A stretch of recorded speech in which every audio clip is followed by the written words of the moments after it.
just so everybody knows, I'm going to record the orientation for anybody who is not here. They will be able to join and join the seminary. We have students join the seminary all year round. And so they can be able to kind of better see us. I'm not going to do a lot of introductions right now because we're going to do that tomorrow at chapel time and just kind of introduce students and faculty and things like that and kind of give the faculty a little bit longer chance to be able to do that. So, and I know some of you online don't listen to chapels or you're not required to come to chapels, but we do actually put the chapels, recorded chapels online. You can actually kind of listen to those if you'd like to. Okay. So, but if it would help me, maybe just and help you maybe if you just would go around and maybe just tell us your name and where you're from. How's that? And I don't know if maybe if one of you guys could shut this door. People are making a lot of noise in the building. So, all right, Rebecca, what's your name? I'm Rebecca. Rebecca Franklin from Brazil. Okay, perfect. I'm Renee Hernowitz. I'm from Connecticut. Awesome. Great to have you here. Yeah. Yeah, Brittany Appel, and originally from North Carolina. Awesome. Great. I'm Von P. from Myanmar. Daniel Forster, I'm from Iowa. Luke Driver, originally from Kansas. Daniel Canales, I'm from Lima, Peru. I'm Ray Dunger, I'm from Iowa. Ben Flink, I'm from Chile. Marco Muniz from Peru. And let's just go around the room like online and just kind of introduce yourselves. See if I can see your names better on my screen. Scott, you want to just tell us who you are, and you might have to unmute yourself, but just tell us who you are and where you're from.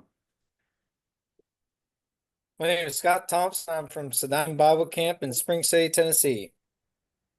Awesome. Okay. Ryan. Yeah, my name's Ryan Shannon, and I'm from Geneseo, Illinois, which is just about 3 hours due east of Ankeny. Perfect. Andrew.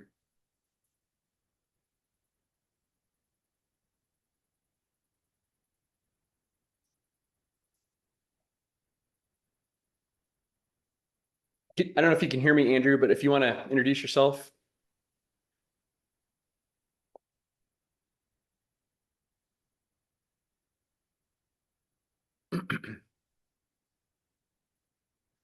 We can't hear you. So I'll tell you what, I'll come back to you. Why don't you kind of work out the microphone thing? Tom, why don't you go ahead and introduce yourself? Yeah, Tom Pascal from, Indianapolis, Indiana, actually Pittsburgh, which right outside of Indianapolis. Awesome. Okay. Zach. I'm Zach Horlick. I'm from Toledo, Ohio. Fantastic. And then, I don't know, Sam, I see you online as well. Hello. Yes, Sam Bachman from near St. Louis, Brighton, Illinois. Awesome. Looks like you got some fun company in the background there. Yes, today's grandkid day, which is a good day. That's awesome. Well, we like having grandkids around in seminary. It changes the complexion of everything. So that's awesome. Andrew, did you get your microphone figured out?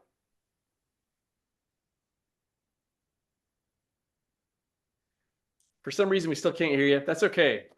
You're Andrew O'Neill and you live someplace, right? You could text me where you're at. So, all right. Was that Marcus?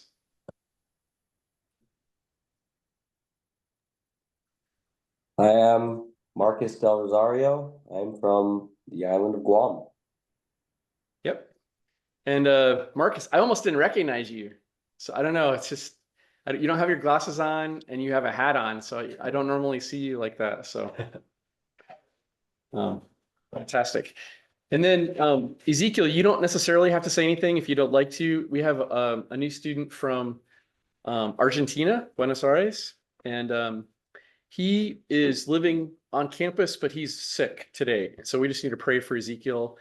He's on antibiotics, and we're hopefully going to be able to get him in class this week, but he's just not feeling great today. So Ezekiel, good to have you here. Looking forward to meet you.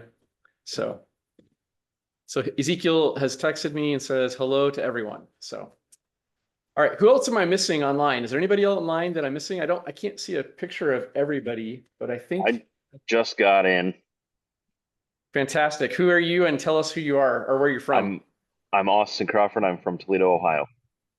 Fantastic. Well, I know quite a few Crawfords, so I think I know your parents and I think your aunts and uncles or your a lot of your family. So good to have you here.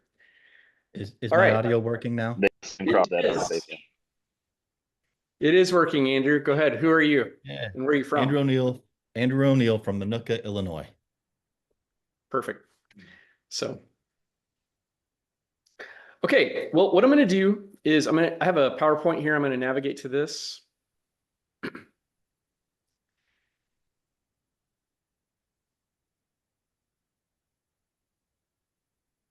And I first of all, just want to welcome all of you to seminary. As you can see, we've got people from all over the United States, all over the world. And actually, we have even more countries represented that are not in orientation right now. And so there's a international feel to the school, and I love it. We're going to have a picnic, and I know that most of you probably will just bring a bag of chips, but if you could bring like an authentic dish from your country, that would be awesome. Of course, you don't have to do that, but if you can, that'd be great. So I'm Doug Brown. We're going to introduce the faculty. All the faculty are going to be addressing you at some point today in orientation. And I just wanted to kind of like let you know who I am. We're going to do a little bit more formal introduction to the faculty tomorrow at chapel. So you can kind of learn a little bit more about our backgrounds. So who are we? Well, I just want to walk through the faculty here. Dr. Dan Brown does practical theology here. Dr. Paul Hartog pretty much does everything, but he does theology, New Testament, history, among a few other things, apologetics and ethics. Dr. Tim Little is Old Testament. I'm primarily New Testament, but I also do a lot of practical theology. Then we have some adjunct professors down here. Dr. Keith Kobelia, he has helped out with we actually created a new class called Church History 3, and he and Dr. Rathman are teaching that. But Dr. Rathman also teaches some missions classes for us and some online classes. And of course, Mr. Stearns is teaching Greek for us. So I know most of you know many of us, but for some people, this is the very first time they're kind of seeing these faces. And so I'm just trying to introduce to you some of the people that you'll see on campus. And we also have Joan Tillotson. If you ever have a question about pretty much anything, Joan will either know the answer or be able to point you in the right direction. Okay. And so Joan is the administrative assistant for all of us. And she really helps to kind of keep everything oiled and going. Aha, we have a new person. Yes. We've just asked people to tell us who your name is and just tell us where you're from. So yeah. I am Corbin Jimenez. I'm from New Mexico. Awesome. Yep. Welcome. All right. Dr. Tillotson is the president at Faith. He'll be preaching in chapel regularly, and you'll get to know him if you're new here. Dr. Marty Heron, excuse me, is executive vice president. He's on campus. He'll probably preach in chapel as well this year. Mr. Jeff Bunger, if you don't know him already, he's the registrar. Very important person to help you get into classes, can answer a lot of questions, especially if you're having a conflict or something you can't figure out how to get registered. He can really help you, and also helps you to kind of keep on track, maybe with an audit to make sure you're on track for graduation. Ken Rathman is the academic vice president for the college, but he also helps with the seminary.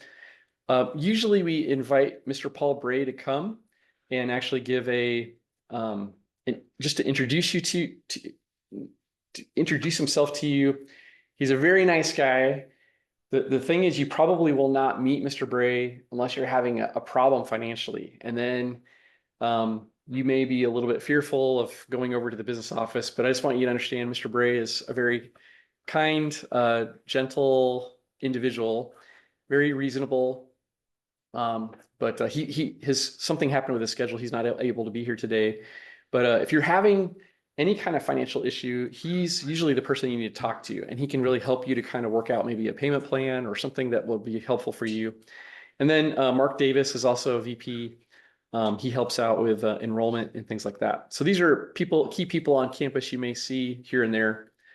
At this point, I'm going to actually ask Drew to come and actually talk to us. I don't have a fancy picture for you, Drew, on here, but he does all things IT for us. And what he's going to be doing here is just kind of helping you to understand the network and helping you to understand some of the services. And we're going to talk a little bit about this as well, but this is going to be just really important for you to listen and kind of get oriented here. Does anybody have a napkin? For some reason, I have a drop of coffee here. All right, just be careful. I've got one, Dr. Doug. Hey, that's what I like. People that are very helpful. Good morning, I'm Drew Nordstrom. I'm the assistant IT manager here at the school. And the biggest thing, and you're going to get a lot of information today, the biggest thing is we're here to help you. So just let us know of any problems you have, any needs or desires you have, and we'd love to assist you. For those of you online, I believe you have a technology information and links handout somewhere in your Canvas course. If not, you can just follow along and listen. So starting with just login and passwords, everyone should have a login and email. You should be connected with Canvas, connected with Populi at this point. And if you don't, we'll talk through some of the best channels to get that. Again, Joan is a great resource. If you message her, you've probably already been in contact. She can direct anything to us that she can't take care of herself. With that login and password for your online services, that will be your full email address. So your first name dot last name @faith.edu. For those of you who are on campus, whether throughout the semester or you're coming for a module, a lot of your on-campus things will just be your first name dot last name as your actual username. So to connect to the network, to the wireless network, if you're signing into any computers on campus, if you're checking your printing, things like that. All your passwords are synchronized, so if you update those, you should have changed that already at pwm.faith.edu. That's for password manager. And doing that will let you enroll. You can set up some security questions. I'm gonna write that on the board, so the address, because that way people can.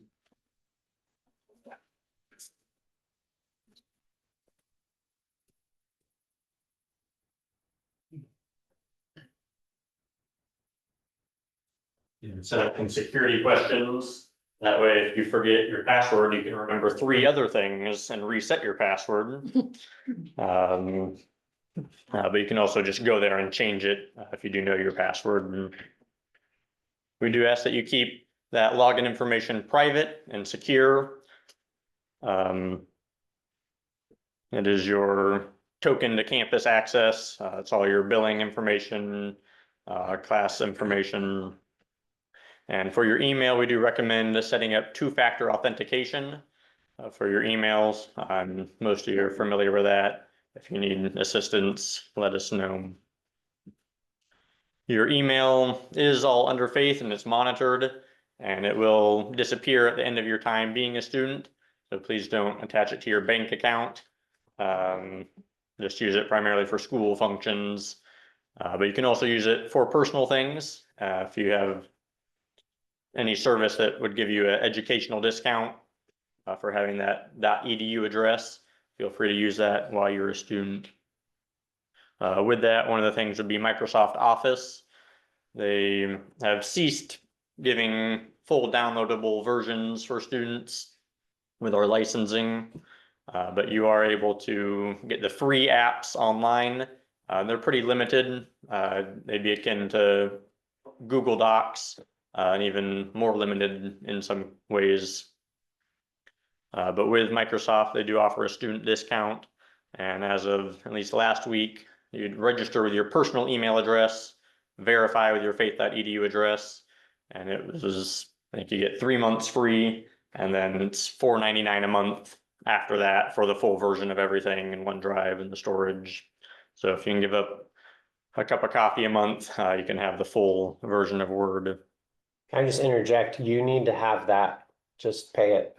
Okay, like for theological research, you know, come on, $5, you can handle it. So just get it. Yeah, so that allow all the add-ons and Do integrations. they offer like an annual subscription where maybe it's like cheaper, or is it just only a month by month kind of thing? I'm not sure if the plan allows for a yearly thing. You might be able to pay it all up front for the year at that rate until the next time they change rates. Gotcha. Yeah, so for you, those of you in theological research or who have been, Zotero, bibliography software that would require the full version of Office to integrate with, that doesn't integrate online.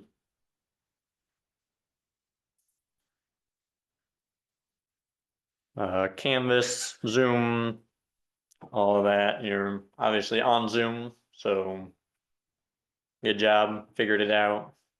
But Canvas popularly, if you have any questions, let us know.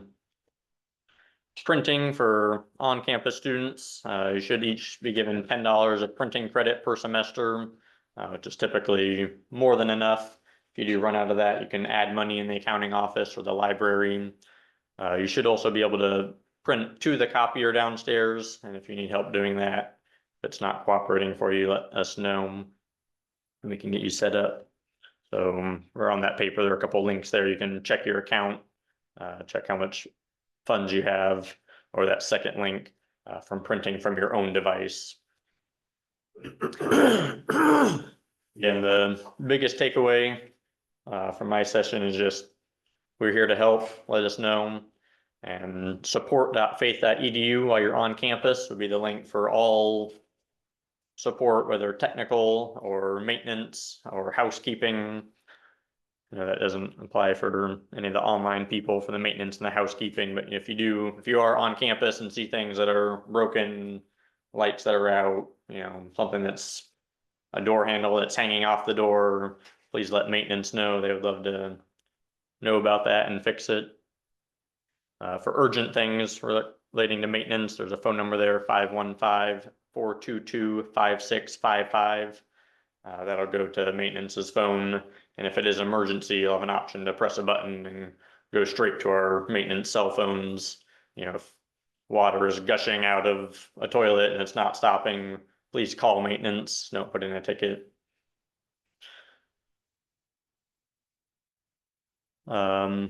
You know, if you have questions about anything, whether it's Canvas, Populi, classrooms, hardware issues, or even just tech advice, you're looking for a new computer and you want to know what to look for, what to stay away from, send us a ticket. And you can do that by emailing techsupport@faith.edu. And that's the best way to get a hold of us. That goes to all of our team. Oh, well, they don't have paper. But Dr. Dunn. I think what we're gonna do is make sure, we'll get this handout for everybody that's online and post that so that you will be able to get these links and make them available. I realize that some of them are kind of like for people who live here, but if you are online and need some tech support, this will be a very helpful handout for you guys.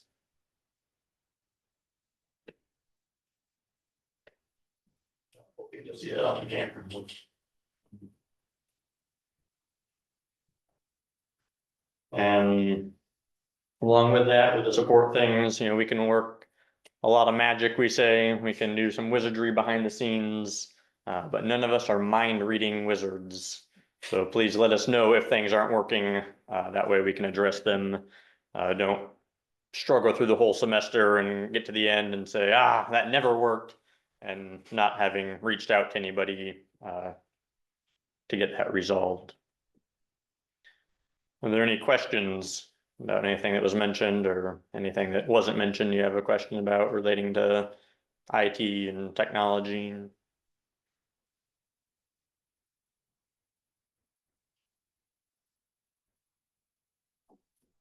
All right. Thank you very much, Drew. Yeah. Appreciate it. Okay. I think we've had at least 3 or 4 more people join. So I think, like, for example, what we did at the beginning is we just had people tell their name and where they're from. So I see like Grant, you're online. Could you just turn your microphone on and then tell us who you are and where you're from? Hey, sorry, I was thinking, I thought it started at 9:45 for the online students, so sorry I was a bit late. But I'm Grant, I'm from St. Francis, Minnesota. That's where I'm at now. So I'm currently doing an internship here at the church here in St. Francis. Awesome. And then let's see, Seth, I think you joined. You want to just tell us who you are and where you're at? Yeah, my name is Seth Elliott. I'm a whatever the first year is for seminary, whatever they call it, not freshman, but a junior or something. I'm in Minnesota, working at my church as a pastoral assistant. Okay, fantastic. And then I think Jesse, you may have joined as well. So you want to tell us who you are and where you're at? Sure. Is that working? It is. Okay. My name is Jesse Huang. I am in Panora, Iowa, and That's yeah. great. Starting seminary this year. So. And then Ethan.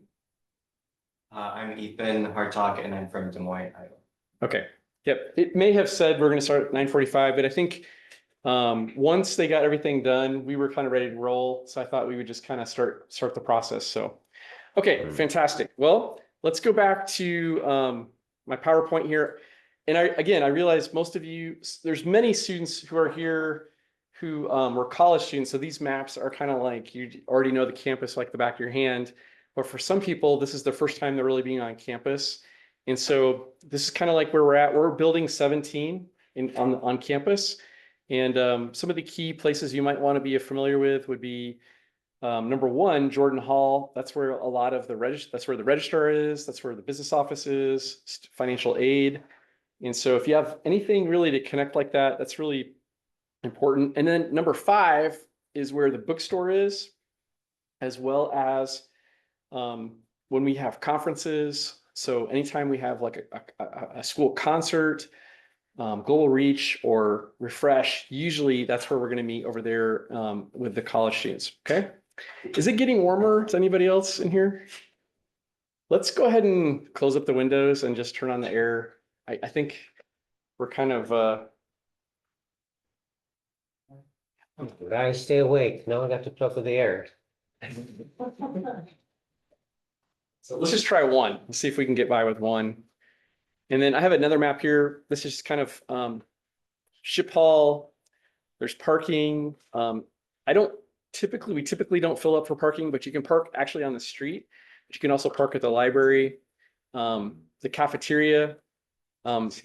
Those of you who come into town, if school is in session, you can actually eat there at that, and that's a convenient way of actually getting a pretty inexpensive lunch or dinner. And the library, of course, Dr. Paul's going to come and talk about that a little bit. Jordan Hall, and then the bookstore. By the way, as a student here at Faith, you have access to the gym, and you have access to the weight room. And so if you'd like to do that, it's a pretty nice perk of being on campus. And if you come in for a module, you could also do that. We can make arrangements for those of you who come in to be able to do that. Hey, we just got done introducing everybody. Tell us who you are. Oh, Joseph Lacker. And where are you from? I'm from Sioux City, Iowa. City, Iowa. All right, the great metropolis. Yes. Sioux City. Okay, so just really fast. Number one, if you have not taken the orientation class, you need to do that online. That will help you to complete forms. If you went through the orientation today, that also helps you to kind of make sure that you're on track with that. Documents and policies, you need to read those things and make sure you're completing all those things. At some point, they'll ask you to do some Title IX training, and that is really important for you to do that. We offer it for all of our students, but it is something that's you have to kind of follow through with that and actually get it done on your own. So essentially, this is it's by law. Though anyone who takes federal aid has to offer Title IX, and it's a protection for you as a student and for us as faculty and staff when it comes to anything along the lines of sexual harassment. Health insurance. I believe the law is that if you're enrolled and have more than 6 credits, you have to have health insurance. And so if you don't, you need to probably talk with Joan and make arrangements. The school for many years actually had policies that were available, and now we're asking students to kind of secure those on their own. But they have really good suggestions, and I think, by the way, if you're under 26, you may be able to stay on your parents' policy, so that might be an option as well. The student handbook, we're going to talk about this, but you do need to read the student handbook, and you do need to complete what's called a purpose statement. A purpose statement just basically says that you will abide by the student handbook while you're a student here. Okay. We know that the student handbook is not the Bible.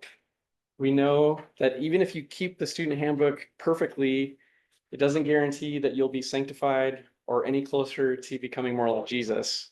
However, I would say 95% of it is common sense. There's that 5% that you're like, I have no idea why these rules exist. We all wonder those things at times. I will tell you this short story. You can thank Charlie Carter for some of them. Yeah, Charlie Carter. I did tell a story about him earlier. He lives on in the echoes in the halls of this. But my cousin's kid went to Northland, and while he was there, he is a woodsman, so he went out in the woods and he found a bear cub. And he captured it and brought it into the dorm. And all of a sudden they found out about this, and they put out an alert that there could be a mother bear raging on campus, and and so they were really, really concerned about this. So suddenly there appeared a rule: no bears in the dorms. You kind of wonder, why are these rules exist? It usually exists because of things that people like Charlie Carter does. So, all right. Connect with offices. I will say this too. A lot of the rules that are here are based upon the college handbook. And so we just try to be a good example to them. And so when we break the rules, it tends to create friction for the college because they see us doing something different, and then it creates some problems. So just try to abide by that. The orientation class is also a way for you just to connect with different offices on campus. We do have student expectations. I'm going to have some faculty come up and talk about that here, but what do you have to do? What's your obligation as a student? So the student handbook will help you to understand what you're expected to keep on campus. Okay, I'm going to go through this really fast because Drew pretty much talked about this. We have a campus network. There's all types of resources like the Faith Handbook, Church Directory. I'm going to have Dr. Dan talk about that here in a minute. All kinds of library resources. Dr. Paul is going to talk about that here. Canvas and Populi. So the two main vehicles you'll probably use the most on campus while you're a student here is Canvas. That's our LMS. All of our classes will be administered through Canvas. And so if you've already registered for classes, you should be able to access Canvas and see all of those different, so that'll be how you'll get your notes. If you're remote, that's how you access Zoom and be able to kind of turn in your assignments, get your grades and so forth. Populi is going to be for billing. It helps you to register for classes, and it also will help you to kind of figure out where you stand for your program. Okay. Anything else Populi does? I'm trying to think of what do you guys else do you use Populi for? It's kind of a cool feature that if you want to say, where do I stand in my program? You can kind of look, and it will actually tell you what classes you've done and what classes you're in progress with, and then what classes you have to complete. And so that really helps you to kind of stay on track. All right. Again, I put this up here. It's maybe super obvious to most of you. We've had many, many seminary students who have said, especially to Joan, I didn't even know I had an email address from Faith.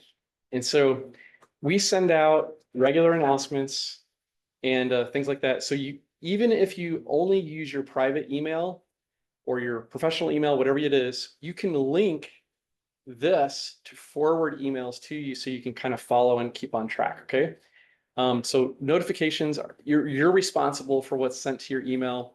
And anything, for example, a teacher communicates to you about a class or something in Canvas, whenever that's communicated like an announcement, it will come to your Faith email, okay? So you need to make sure that you have those credentials and are logged in and are using that on a regular basis, okay? All right, any questions about like what Drew went over or this? We don't have mailboxes. So Hey, man. if you we used to, but we don't do that. So if you want something mailed to you, you have to use your residence. Okay? You never check your boxes. It's a waste of space and time. And okay, let's talk about some basic expectations. The purpose statement here is basically where you have said that you've read the handbook and that you will abide by that. Now, I think for those of you who are online, there's a little bit of wiggle room there. We don't expect you to abide by every single detail of the handbook if you're not on campus. Most of the rules or many of the rules apply to those who are residentially here in the Des Moines area, Ankeny area. So, but you do need to sign that you intend to do that. And so if you're having a problem with some of the rules, what I would look at it is that you just want to willingly give up some of your rights temporarily as your student here at Faith, just for the opportunity to be able to do this. Believe it or not, even if you went to a university like Iowa State or Iowa or Drake, you would still have to abide by their rules. Every institution has some, and it's going to crimp your style maybe just a little bit, okay? Maybe some of your entertainment choices and things like that. So, all right, I'm going to talk about the policy, and then I'm going to have Dr. Dan come up here in just a minute and talk about church expectations, just ministry, as well as chapel. Okay, I'm going to have him talk to you about this. But who must attend chapel? This is a question I get every year, and basically, students attending 2 or more classes in a school day residentially must attend chapel regardless of when chapel meets. So if your class is at 7 o'clock and 1 o'clock, you still have to come to chapel, okay? If you have 2 classes. Number 2, students attending 1 class that is adjacent to the chapel hour must attend class. So if you have class at 9 o'clock or 11 o'clock, it's adjacent to chapel, you have to also come to the chapel hour, okay?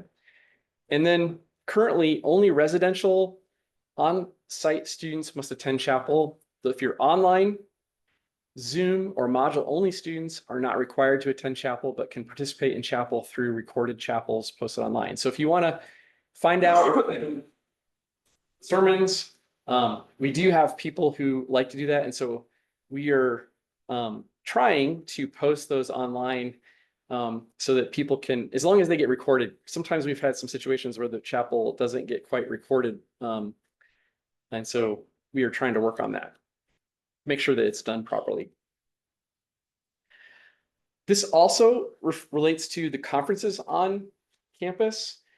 And so we have 2 conferences. One is Global Reach and Refresh. Let me just read this so you can kind of know this. You had to sign this, but it says all residential students taking semester-long classes must attend both the Global Reach conference in the fall and the Refresh conference in the spring. Students are required to attend as many sessions of the conferences as the number of credit hours in which they enrolled in semester-long classes.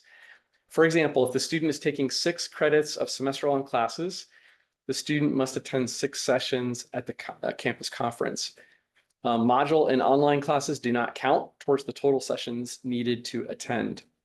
Okay, so if you're currently a non-residential student, you don't have to come. Now, actually, what's really interesting is that to come to the conference is actually costs a little bit of money. I mean, it's probably like $250 or $300. I don't really know what the cost is, but you can, as a student here at Faith, come to the entirety of the conference, and you can come for free as part of the benefit of just being a seminary student. So if you are maybe living in Ohio or Minnesota and you say, I would like to go to Refresh, you could come down here and because of your student status, you could actually participate in these conferences. And so they're high quality conferences. I would encourage you to participate as much as you can.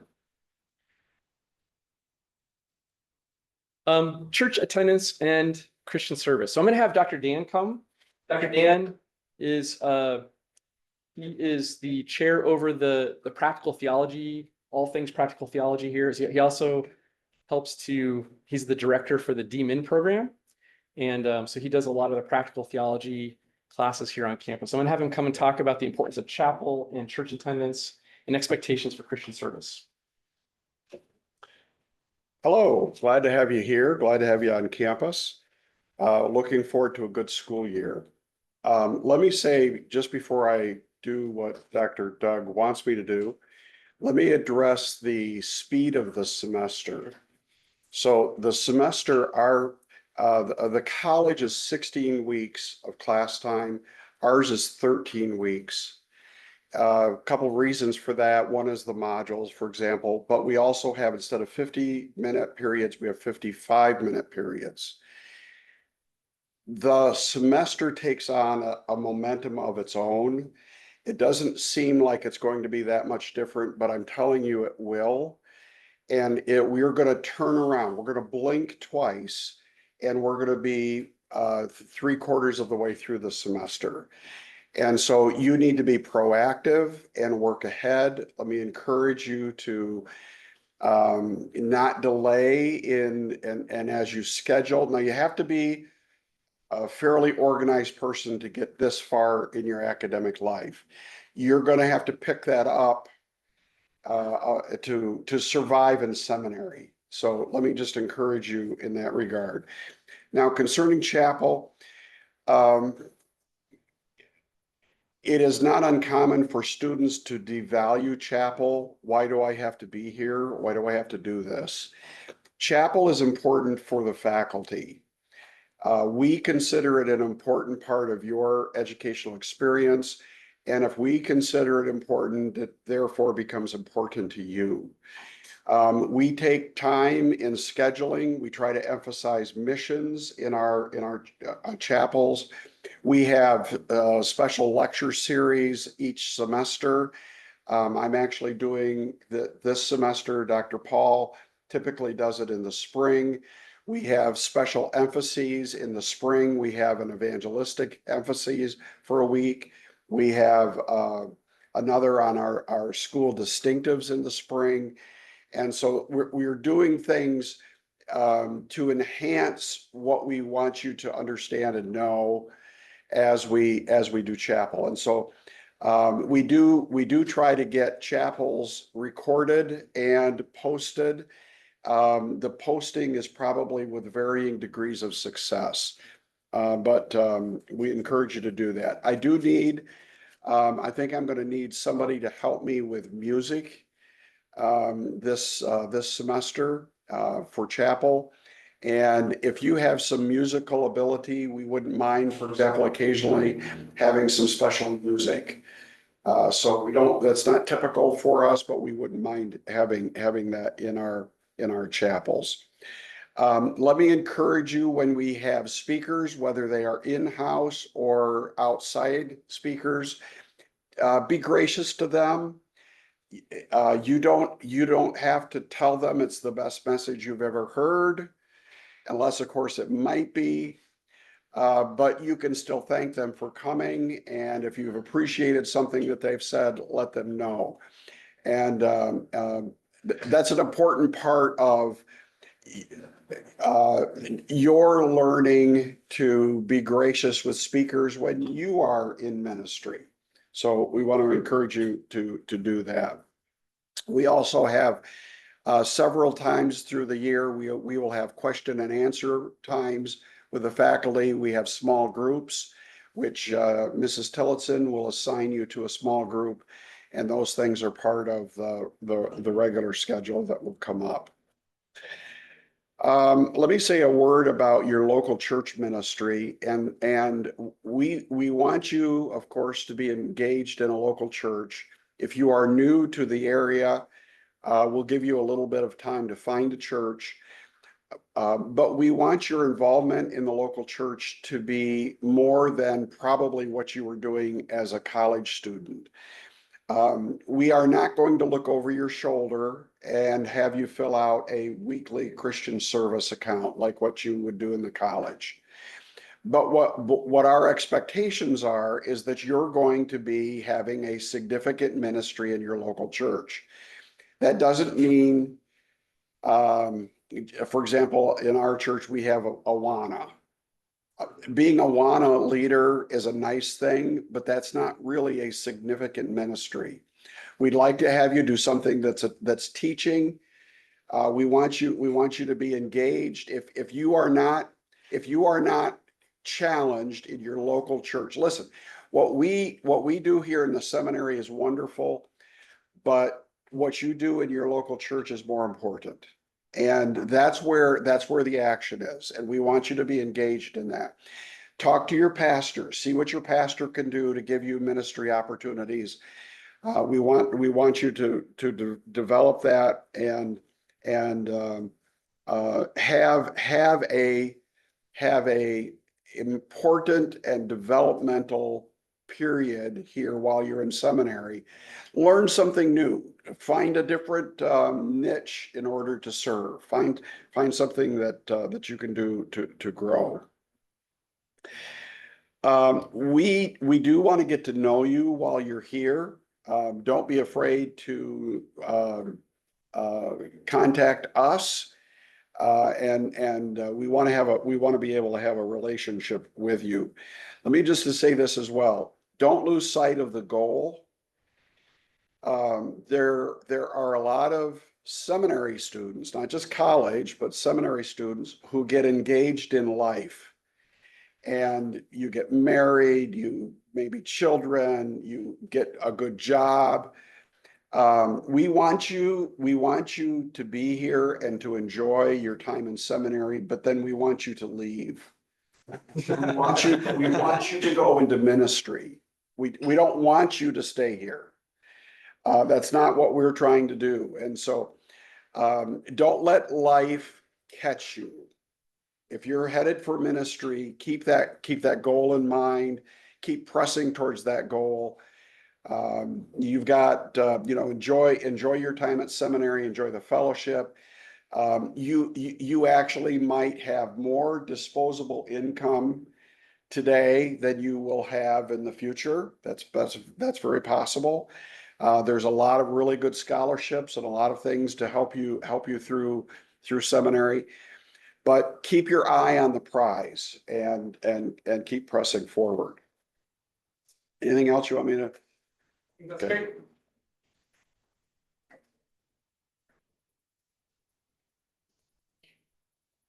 Okay, so we talked a little bit about the missions conference and refresh conference, and a lot of students kind of say, hey, this is a break, but we do want you to stay engaged.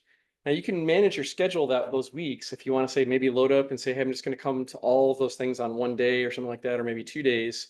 But we do want you to try to participate as much as possible. Also, we want you to come to the baccalaureate service and see your fellow students graduate.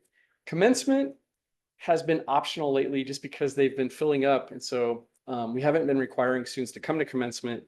But that's something to kind of can think about as well. So I'm going to have Dr. Little come and just talk a little bit about what is a seminary academically, what is a seminary student like, and how is this going to be different than maybe college? And I just have some basic expectations here. I'll just kind of read, but he's going to just elaborate on this. But you can come on up.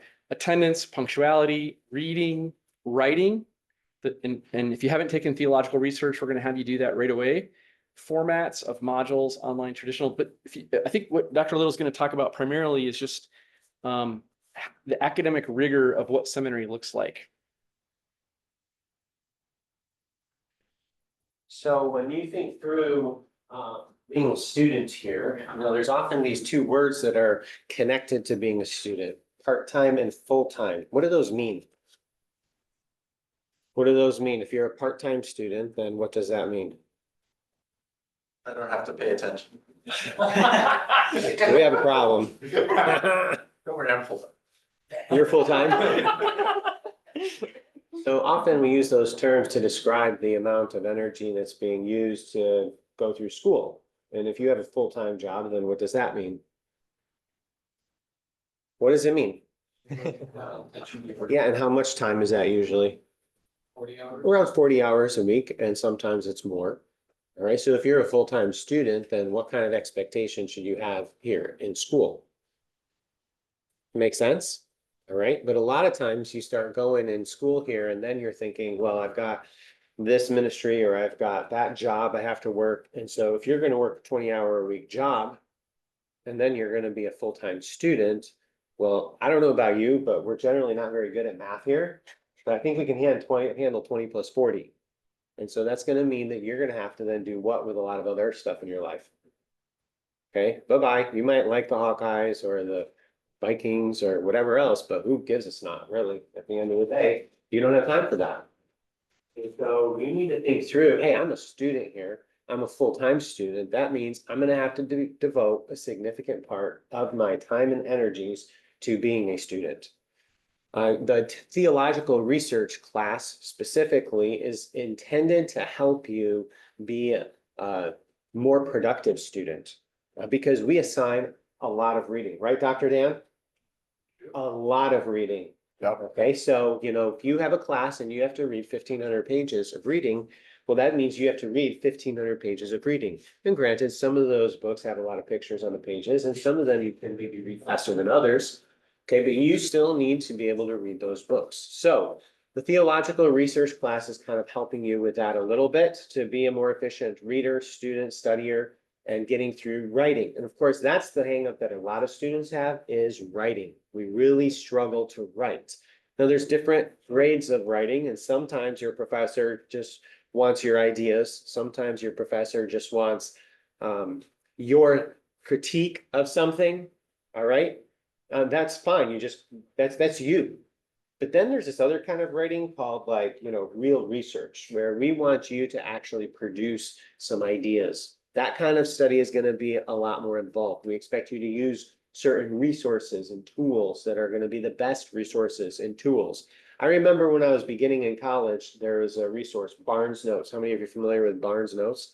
I was working through Ephesians and I had this Barnes Notes commentary and I was reading through this thing. I'm like, wow, these ideas are really, really neat. Okay, and then I got a different commentary, a newer commentary, a more exegetical commentary, and it basically contradicted pretty much everything that I thought was right after reading Barnes Notes. Does that make sense? So this isn't just a slam on Barnes Notes. It's a, hey, you know what? You need to use better resources, more stronger exegetical tools to be a better student. And we're going to help you, you know, in a very loving way. A very nice little pat on the back, all right? Or maybe sometimes kind of a kick in the butt, all right? To build you up to be a better researcher and to study through things, because that's going to not just help you, it's going to help your people. In the long run, your people will only be able to take to mature and to handle God's word. I mean, you're the guy or you're the girl, you know, there's not somebody else that they're going to be looking up to. So you need to pursue your educational experience here with vigor. I like to take students at this point in their and in this session to, is it 2 Timothy 2, where you have the soldier and there's a 1 Timothy, it's 2 Timothy 2. 2 Timothy 2, you have the soldier, the metaphors, okay? You can go read it later. 2 Timothy 2 talks about the soldier, you have the athlete and the farmer. Okay, and the soldier doesn't become entangled with the things of this world. And it may be fine for your friends at church to have fun with the Hawkeyes. It may be okay for some naive college student to be playing their stupid little phone game.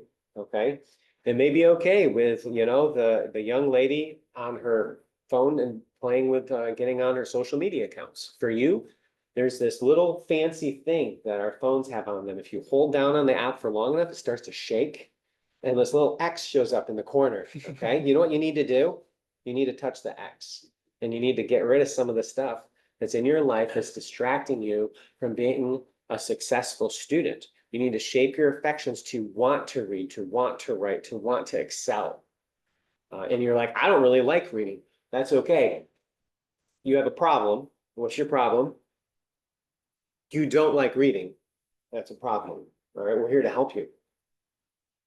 And we're going to give you a lot of assignments that's going to help you with that. All right, so attendance and punctuality. I am usually the first person here for the day classes because I think I am, well, actually, Dr. Dan has 7 o'clock classes sometimes. So, but often I'm the first person here. I'm here usually early. I'm making coffee to help you have a successful seminary experience as well. And so I'm usually here early and my classes start at 8 o'clock. If your professor is late, you are not. You need to be on time. If you log into a class and it says your professor hasn't started the class yet, that is okay. But you need to be on time. So be on time. It's a matter of discipline. I have one pastor friend. I'm like, man, you do a really good job reading. He's a really good reader. I'm like, how do you do that? He's like, everybody's always late. I'm always on time. No, I'm always early. And you should have that mentality. I'm going to be early. And then what are you going to have? Time. And then what can you do with that time? Check your social media accounts, right? Because you hit the X, right? No, so you don't have that anymore. You have a book. You have some Hebrew flashcards. Amen. Amen. That's an app you can keep on your phone. I'll let you hang on to that one. Right? And then you can have a successful seminary experience. Okay, so reading, how do you go about reading? If you don't know how to read a book quickly, all right, How to Read a Book by Mortimer Adler is a book that you should probably read. And as far as how you go about reading, the book is your slave. You are not its slave. What do I mean by that? The book, okay, you are not enslaved to the book. The book is your slave. What do I mean by that? When you go to a book, what are you looking for? Yeah. Not just, okay, I'm gonna read every word and dig through it Right. in order. I'm gonna go and pull what I'm going to the book to get something. Hey, book, tell me what this author thinks about this topic. All right. And so when you're going to the book is your slave to help you accomplish an objective. Okay. Hey, book, what are you doing? It's almost like we're using AI. Okay. But you should be able to read through the table of contents, scan through the book, know where the author is going, and then you can read faster. You need to learn to read fast. It is a skill. You can develop it. You can get better at it. We're here to help you. Right, Dr. Dan? That's right. Thousands of pages. Amen. All right. Did I hit on everything? Does that? So there's maybe let's just talk about more Yeah. different ways to read. Like Yes. pick up like your favorite fiction book. Like this is like pleasure reading, right? Yep. And that is like enjoyable, like on a Sunday afternoon or something. You're just gonna kind of scroll through this book. Yep. But academic reading is a little different, right? Yeah. Any other faculty member want to say anything about this or talk about it? So you have to understand the purpose of why the book is assigned. So if the book is assigned like through the semester and you're going to have quizzes over the book, over chapters, then you read that book differently than you would if it's a book assigned for general reading that's due at the end of the semester. And you think differently about the book. What I like to, and you've talked about this, but what I'd like to think about is you have to be aggressive. Have a clock nearby and try to see how many pages you can read in a half an hour. And actually track yourself. If you read a page a minute, which for many readers in college, that's actually fast, a page a minute. If you read a page a minute in seminary, you're going to get smoked. I mean, you have to read much faster than that. So you have to figure out how to be aggressive with a book. Right. Well, there's certain books that you're gonna, or articles particularly, and some, particularly some of the theological stuff that Dr. Paul has you read, you're gonna have to just grind through that and you're gonna have to slow down to understand the argumentation. That's gonna be different than say, my OT7 reading where I have you read 500 pages of Kaiser and it's like a history of Israel. You should be able to read that one a whole lot faster. So there's gonna be different kinds of reading for different things too. Yeah, What was the book you recommended? How to Read a Book by Mortimer Adler. Very Dr. helpful book. You can get it online for free. Yeah, it's It'll, you know, it'll take you a while to read it. Oh, but you have to read it. Figure out how to read it. maybe one more thing real quick, to have this is something new. Maybe I need to bring this up on a more regular basis. All right, some of you don't take care of your bodies, like you eat junk all the time, or you stay up late, okay? You can stay up late. You should be able to because you're young. I remember when I was your age and I was in seminary, I would usually only get like 4 or 5 hours of sleep a night. And some of you can do that, not all of you, but some of you can do that too. And you can push yourself. And there's a discipline and a strengthening to your body that you can go through. But if you're eating, Kit Kats and Reese's peanut butter cups all the time, then you're just going to get sick. Like you need to take care of yourself with your diet and how much coffee you consume. You don't need any coffee. I didn't drink any coffee and I just get 4 hours of sleep, night after night for a season, crash on Saturday or something. So just kind of encourage you to push yourself, even physically. You can probably do more than you think you can. Theological research is a class. It's a 1 credit class. I know if you're a returning student, you've probably already had this class, but if you are not enrolled in that class, and this is your first semester, you need to be enrolled in that class. Okay, tell us what the purpose of that class is, Dr. Little. Yeah, so the purpose of that class is really just to give you the tools. Well, let's just say you're working on a research paper for systematic theology with Dr. Paul. You're working on content. You don't really give a rip about the formatting and the footnotes and whatever else, right? But you need to. So if you come through the theological research class, what happens is you learn how to efficiently cite things and so that it looks good. Okay, the ideas in your paper may be trash. They're coming from you. Okay, we'll hopefully do better. All right, but at least it might look like you know what you're talking about. In that class, I'm focusing on, hey, can you at least look like you know what you're talking about, even if you don't?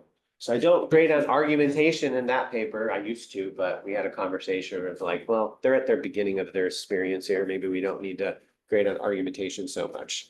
So we kind of dropped that aspect of the class and we just, there's the outside of the cup. The inside of the cup's important, but we're working on the outside of the cup. Okay, so you can submit a paper for another class. Yes. For that. In other words, you can kind of do double duty for that. So you take a paper you're writing for the semester, write that paper for your class, but then you can submit it with Dr. Little and he can help you to kind of learn how to format the class better or format your paper. One thing about registration, we will want you to register earlier and sign up for your classes. Some of you still have to sign up for classes. Why is this important? If we don't, some of our classes are required. We almost always offer a required class, but if we have an elective and we don't have enough students in there, I will cancel the class. And so we've actually had people show up on campus, drive to campus from a different place, a different part of the world, show up to campus, but have not registered for the class. And the class was canceled because we didn't have enough students in the class. If they had just registered early, the class probably would have been offered, but because they didn't do that. And so I'm asking you to do something really, really big. Be responsible and sign up ahead of time and take note of those things. So if you have not signed up for classes yet, you're late. You really need to get that done today at the very latest. Okay. Now you can still drop classes and add classes, but so if maybe you feel like you're in the semester, you're over your head, you have about 2 weeks part of the semester, or maybe if it's an online class, only 1 week. But you can drop a class or you could add a class if you feel like you really missed out and you want to try to jump in. Okay. Internships. Dr. Deanna, could you come back and maybe talk a little bit about that? There's 2 programs for internships. One is the MA in Practical Theology, and then also the MDiv. So the idea for, let's talk about your MDiv, which will affect most of you. The idea is for a 12-month internship that begins in January, the year before you're going to graduate. And so you would take 2 semester classes. You're going to take one internship class in the spring. The next one is in the fall. We will work with you if it works out differently. For example, you can do it in a school year, so a fall and a spring. But ideally, we want to capture the summer ministries, because that's when a lot of things happen in church life that doesn't happen during the regular semesters. We will meet once a week.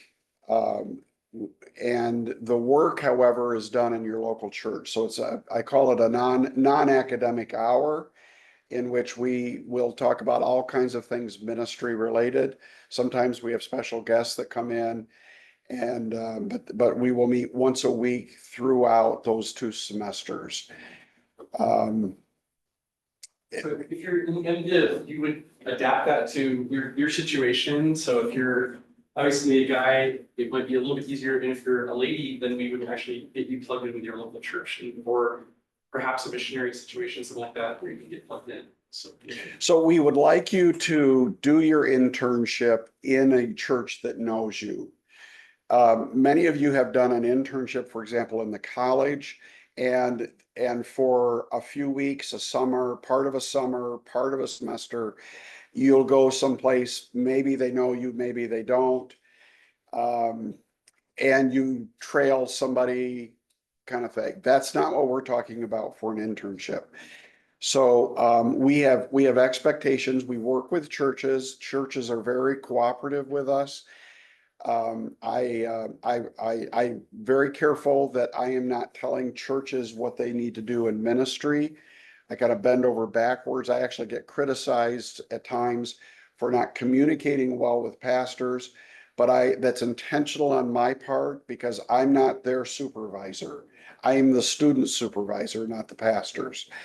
And so we try to work with churches and cooperate. We partner with churches in the internship, and we want you to have a significant ministry. And so I have certain expectations, and churches are very willing to.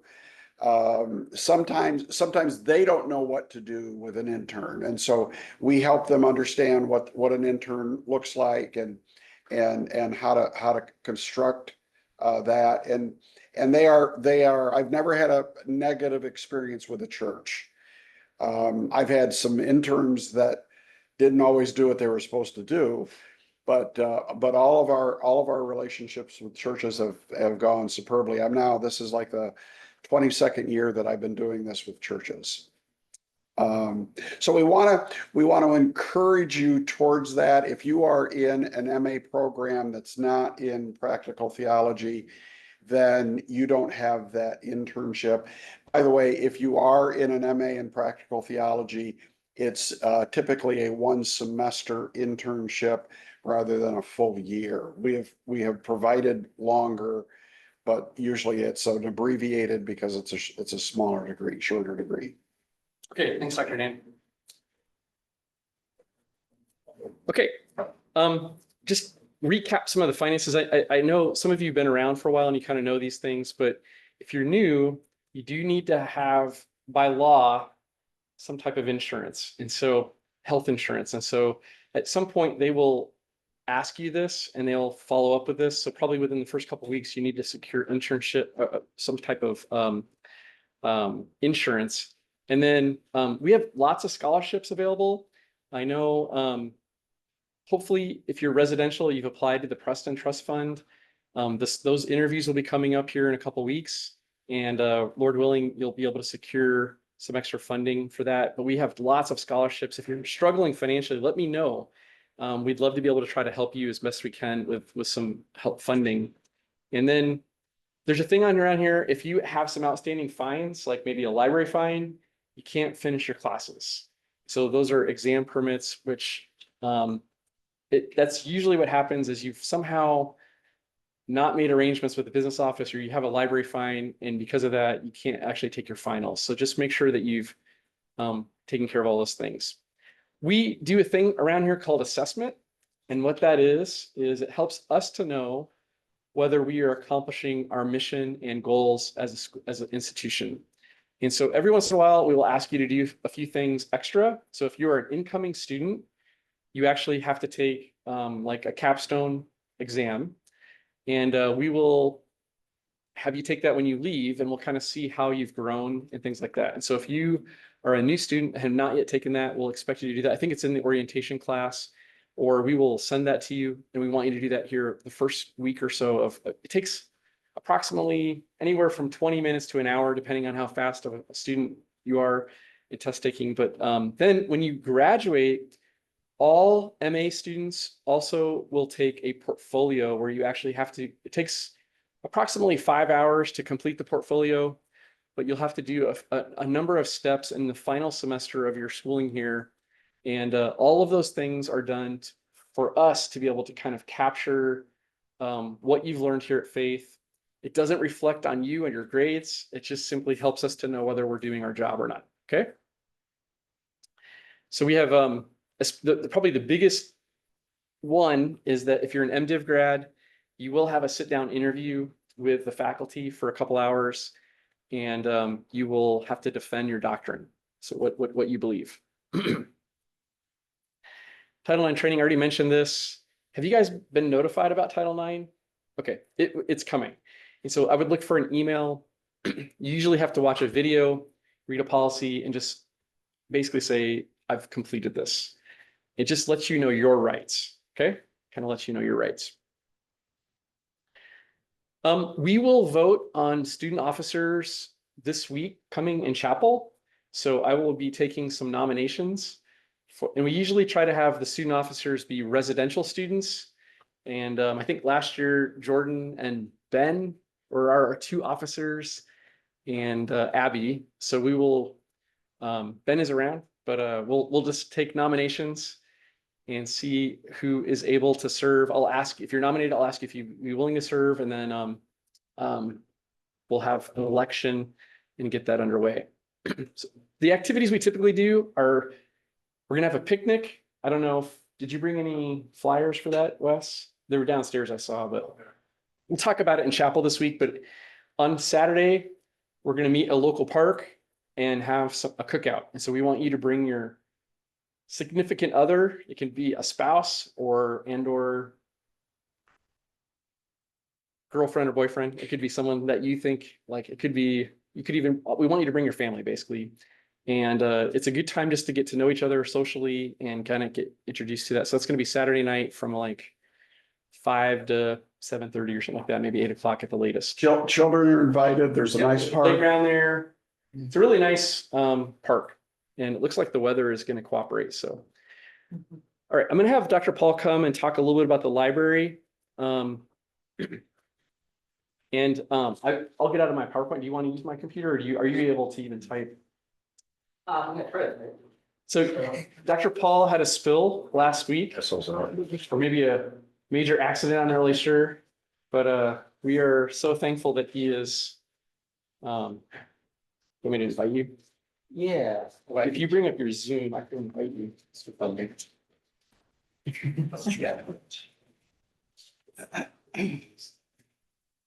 Give us just a moment to get me on here. Or I can type in the meeting ID. You gotta bring it to Zoom. What's the app right here? Oh, that's invited you. If you're logged in, well, you're probably logged in. So Zoom of voice. You're not gonna be there.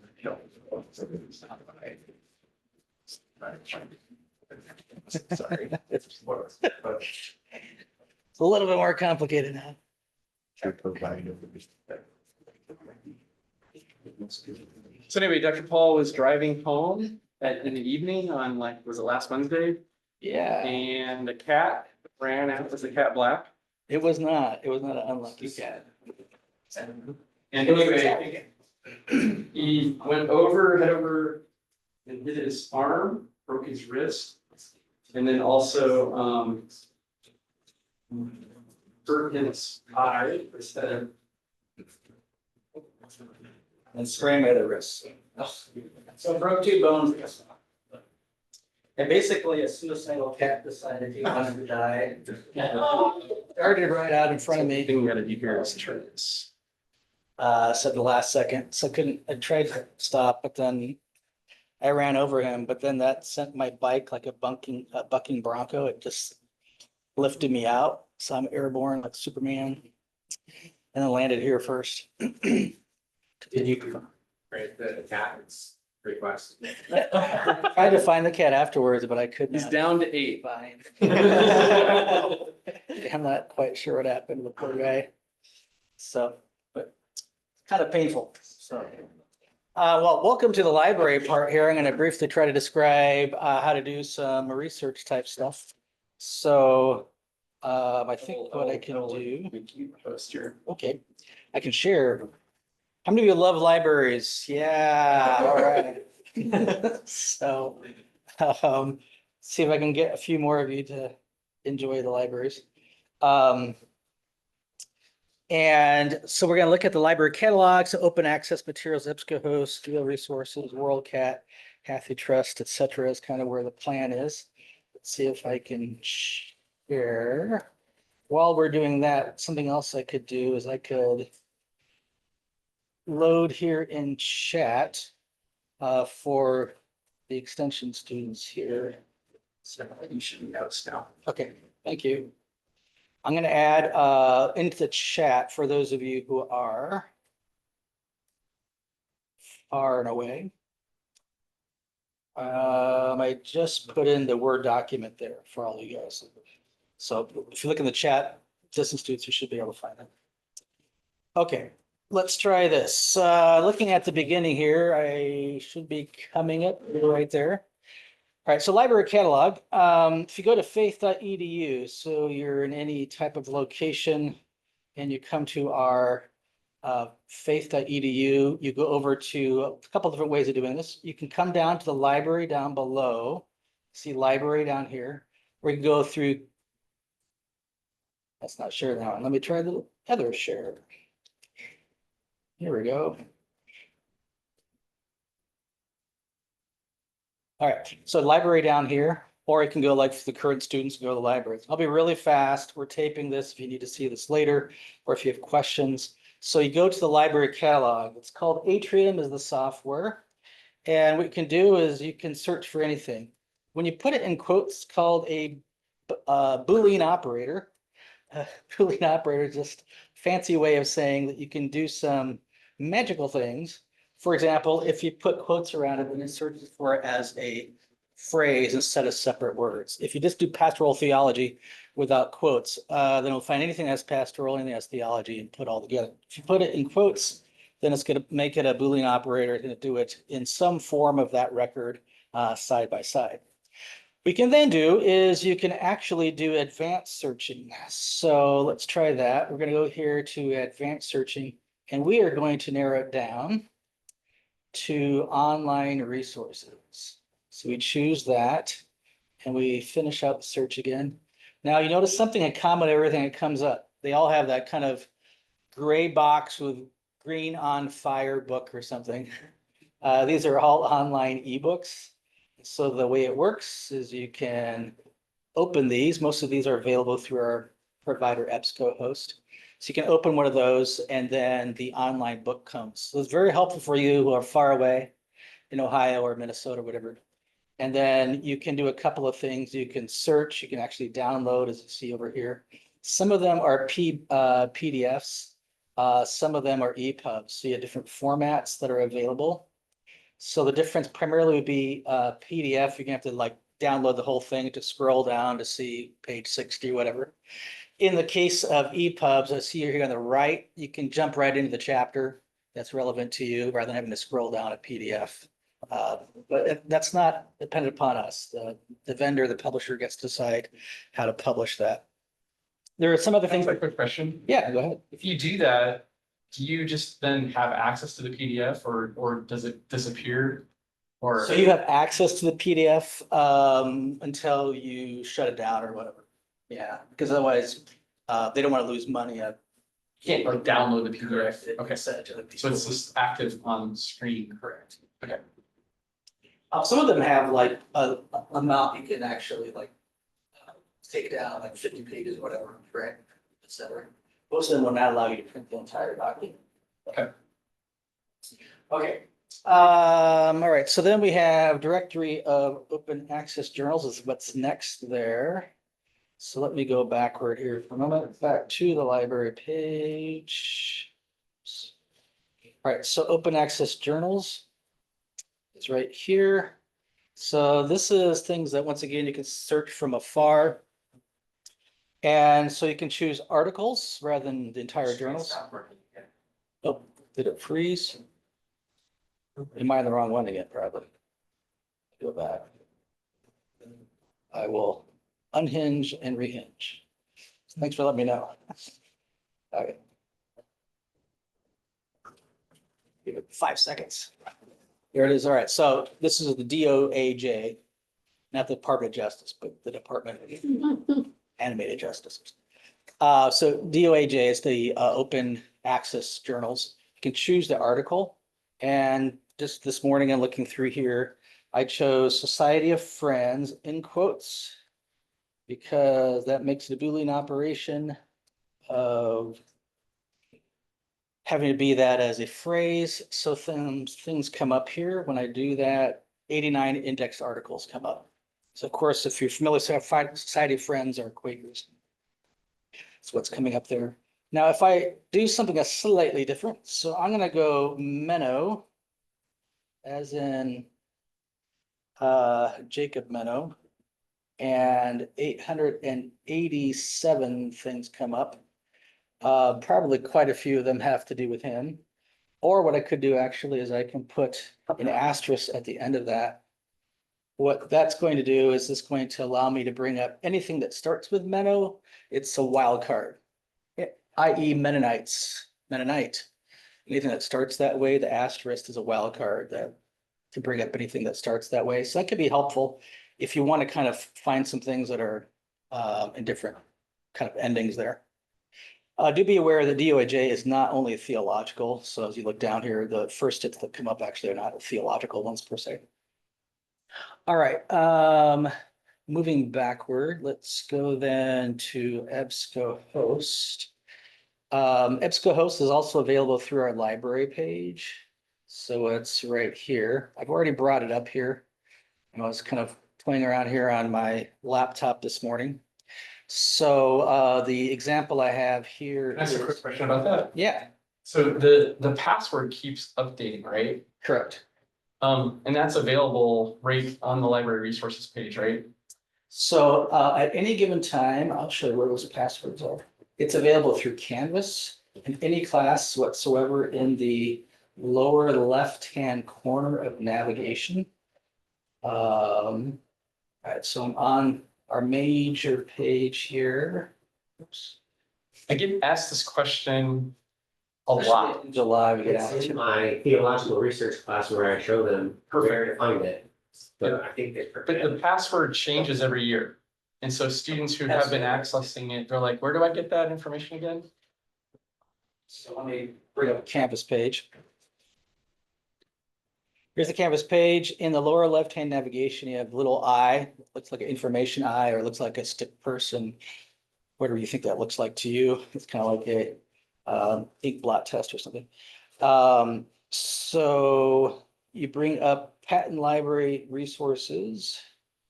And the reason this is behind Canvas is because we have to keep our passwords secret from the wider public by nature of our contracts with them. So you do have to be logged into your Gmail, Faith Gmail account to bring it up. That's another important point, because that's what's kind of blocking it for Faith accounts. And here you have the whole list, but you're not seeing it because it's a separate window. So now you can see it. So when you do that, it will bring up this page. You can see the EBSCOhost. It's really quite simple. You could probably guess what the password is going to be next year without thinking too hard about that. The ID doesn't change. It's just that the year changes with the backward slash is normally what changes in that regard. Okay, so let's go back to the actual EBSCO and do a little bit of showing you how it works. So we're going to look at Douglas Moo here. So we have 237 Douglas Moo articles that come up. So we can do is narrow down to peer reviewed, and by narrowing it down to peer reviewed, 177. So roughly 2/3 of Douglas Moo's works was peer reviewed work. Some of your faculty may ask you to only use peer reviewed work for research papers, so that can be a helpful thing. Another really helpful one here is full text. So you click that and you get full text.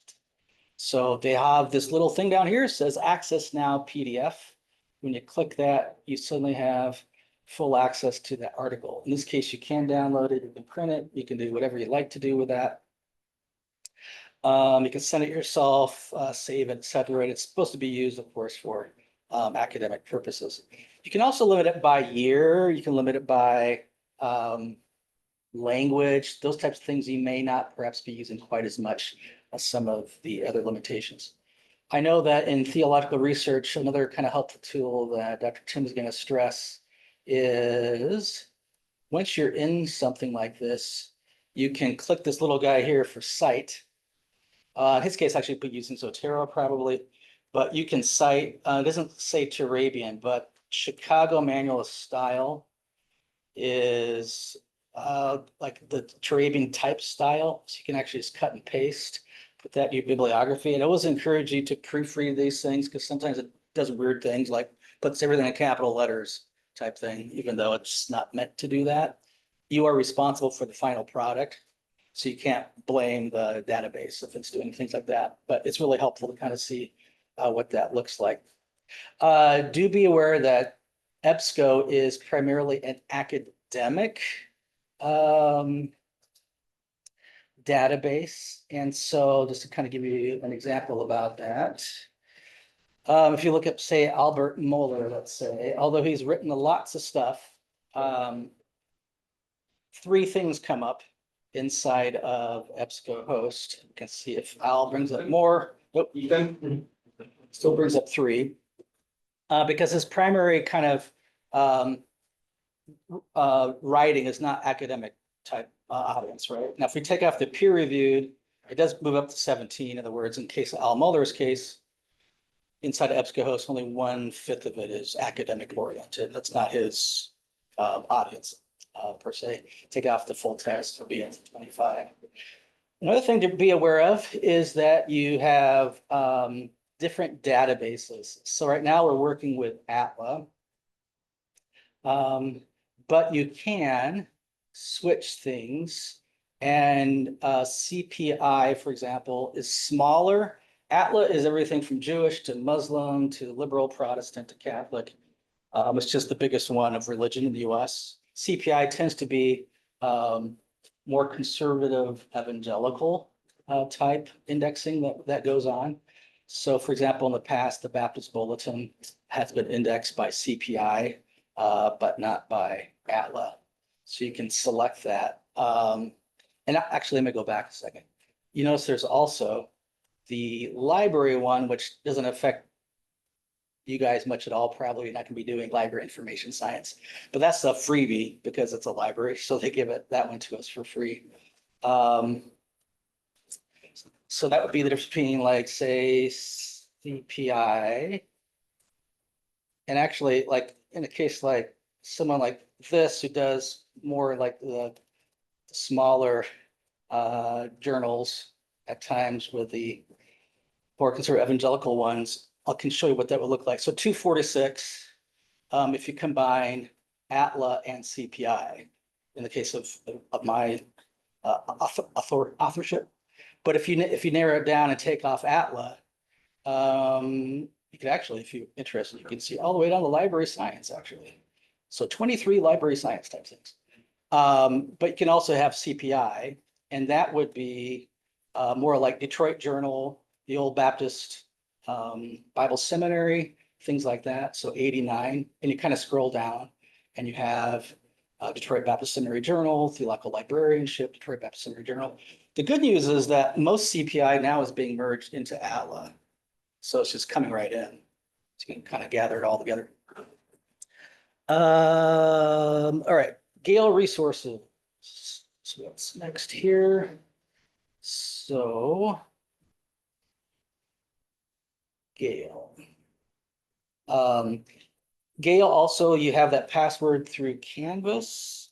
Gale is much broader than theology. EBSCO is going to be like a go-to place. In fact, if I were to only use one journal place, I would use EBSCO host and narrow it down to that ATLA EBSCO host. Do be aware though that we do get ATLA.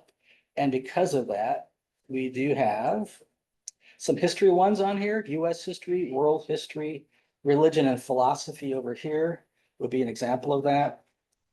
Everything's pretty much the same as far as how this works. So you go Augustus. Oh, Hopkins, yes. I actually need a zero credit card. Story of my life. All right, there you go.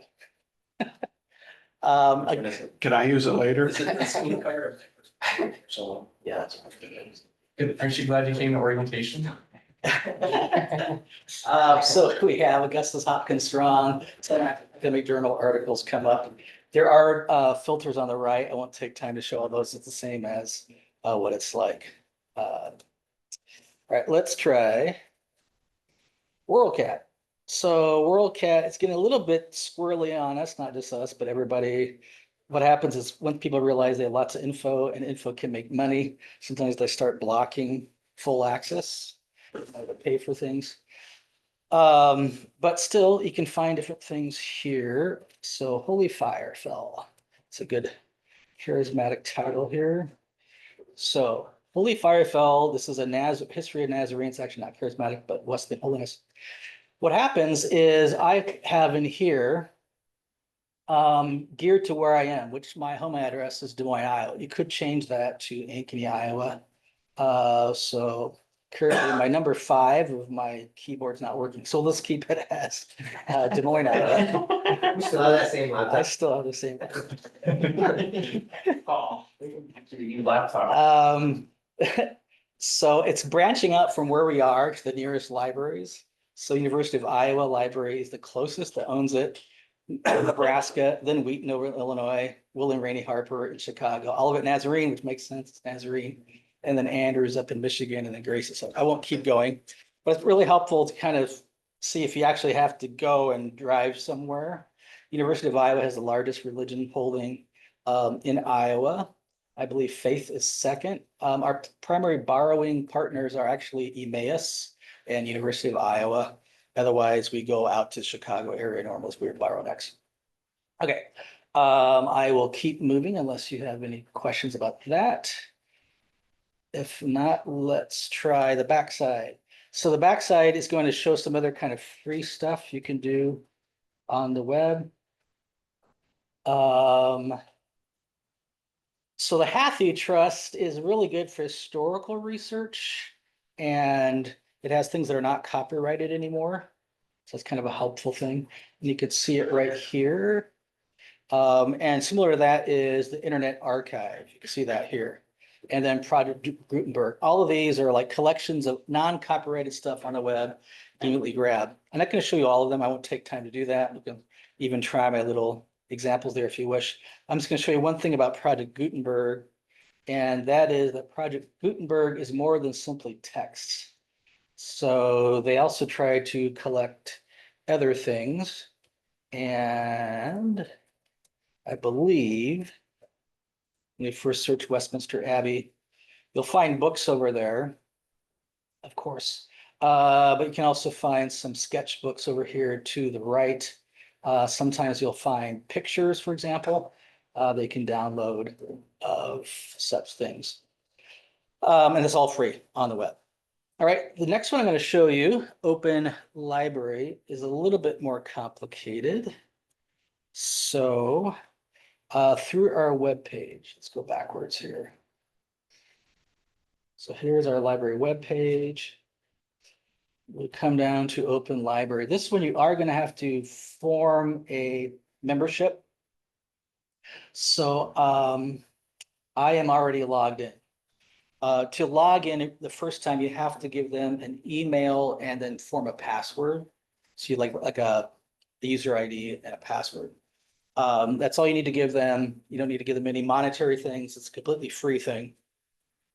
What's happening here is that libraries and individuals are giving over to the Internet Archive, which used to be just old stuff, like not copyright old stuff. They're sending them paper copies of books, and then big donors are paying this place to digitize them. And the way they're getting around copyright, and it's not just Faith trying to be slippery here, most major research libraries will now link into the Internet Archive through the Open Library. They digitize them, and they have a system by which they still own the paper copy, and only one person can look at the digitized copy at a time. So they do have it in their possession. That's why it's not against copyright, and they can loan out a digital copy of it at the same time. So the example I gave here is Robert Leitner. So once you have a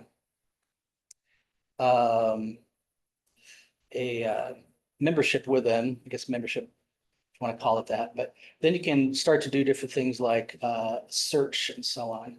So actually, let's see if I can find, I didn't want the handbook. I wanted simply evangelical theology is what I originally wanted. It's a little slower with one hand. Okay, I think, yeah, here we go. All right, so as we come down, in this case, there's a couple of options. You have a preview only, you have a locate, which means you can find the closest one to you. But you also have ones you can actually borrow. So when you hit the borrow button, what this means is you're the one person in the world currently who's looking at the digital copy of the physical copy. So you can bring that up. When it finally does download on, it's going to speed it up by going to a page where it's already open. It will look like this. So it's a complete digitized copy. You can flip through it like you would any book. What's really helpful, you can even try searching mechanisms, which you cannot do with a paper copy. It's not perfect because, of course, sometimes the digitization reads a letter not quite right in the searching mode, if that makes sense. But you can find, let's just say, let's look for atonement or something. And then you'll bring up here in the left-hand column, different examples where atonement is found. In that sense, it's more handy than a paper copy because you can actually just search through the books. It's a growing process. But more and more they're adding things. Otherwise, I won't even look at Britannica Online, but that's LinkedIn Library, but that's, you all know what that is, the old paper form. But I will show you Open Access Digital Theological Library. That one's actually not yet linked into our library page, but it will be soon. A while back, kind of similar, but some major players in the theological world and some smaller players all got together and said, hey, I'm going to digitize my books, you digitize your books, and we'll put it all together. I think what this is moving toward is the original founders wanting to have everyone else pay a subscription fee. Once again, information, money, world is driven by money, right? So over time, these things often start costing, but currently they have a free access level. So here's where you are, and you can go into the Open Digital Theological Library and search for things. So let's just try transhumanism. So transhumanism, the different ones come up. These are all ebook form. So you can see ebook 2021, etc. They're all open access. I have instructional videos there for you if you want to go there and look at those. The last thing, especially for online students far, far away, I think what I'm going to do in this case is go to my document and just open the tabs. So, all right, open hyperlink. And then switch to share.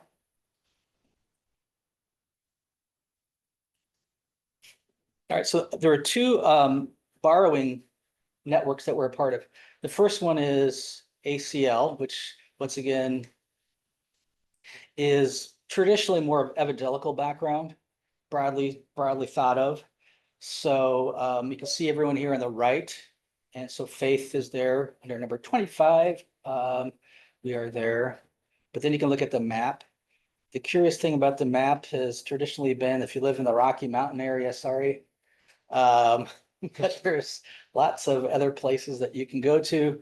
And the way it works is you tell them that you are a student at Faith, which is an ACL member, and you should be able to get full borrowing privileges at these other institutions. Give you a card, treat you like a student. You can check out stuff, etc. That's ACL. And then we are also a member of ATLA, which is the American Theological Library Association. And I will bring up that map. So here are participating libraries. Once again, not much in the Rocky Mountain area, but so for those of you like in, let's say Illinois, for example, if I can bring it that way, you can see Chicago area, there are quite a few of libraries. Sorry, trying to do things with two fingers. You can see different libraries here. It's like we had a student last year, for example, he lives down here, he got privileges at Wheaton, or that one's Northern, Wheaton's the one probably right next to it. Yep. Trinity up here, some in the Chicago area, Garrett Evangelical, which is United Methodist, etc. So I won't do all these because not many of you actually live in that specific area, but look at the map and you can get full privileges there. And then the final thing is interlibrary loan. I give you the link there. You just need to fill out a form, interlibrary loan, and it goes through automatically to Amy, and then she orders it. Tries to find it here in Iowa. If so, gets here within a week usually. If not, it can take longer. So think ahead when you're thinking of interlibrary loans. So sorry, I'm not getting charismatic or something. It just hurts throbbing wise if it's below my heart for too long. I don't have a question, even though my arm is raised. Do you have a question? So what you're saying is, if I have a paper due tomorrow and I'm just gathering my resources tonight, I probably won't be able to do an interlibrary loan. Interlibrary loan will not help you. So I actually have to plan ahead. You have a little bit.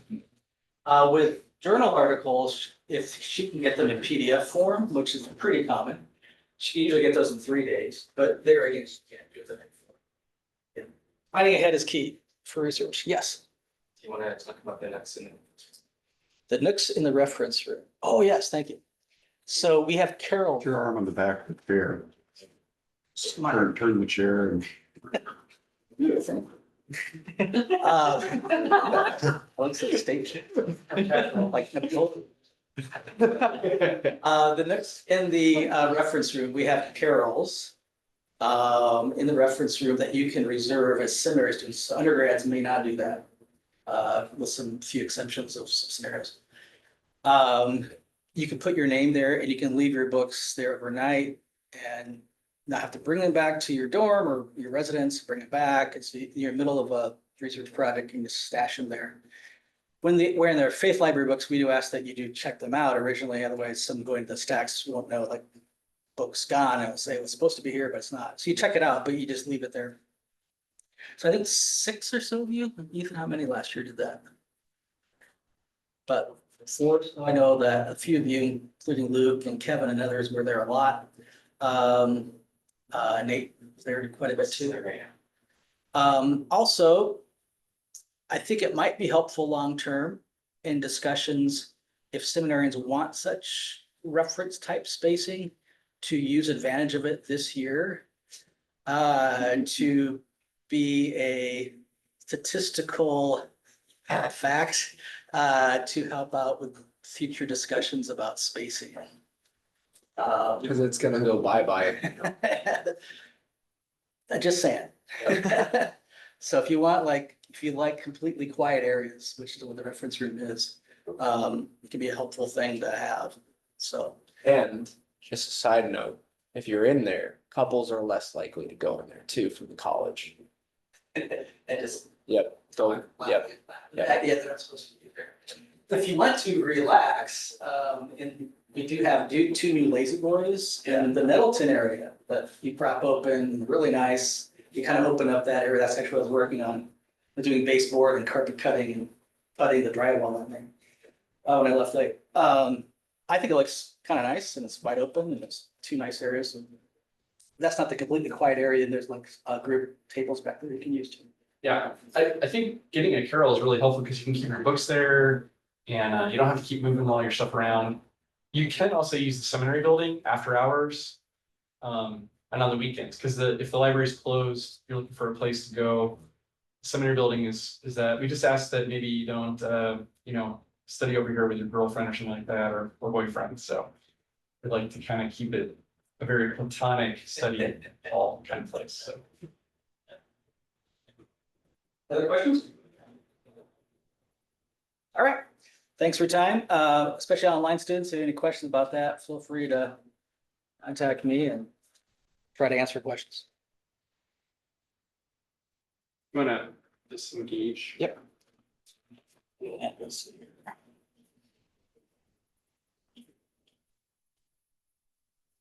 Now, I know that was a lot, but this is being recorded and we have students who literally are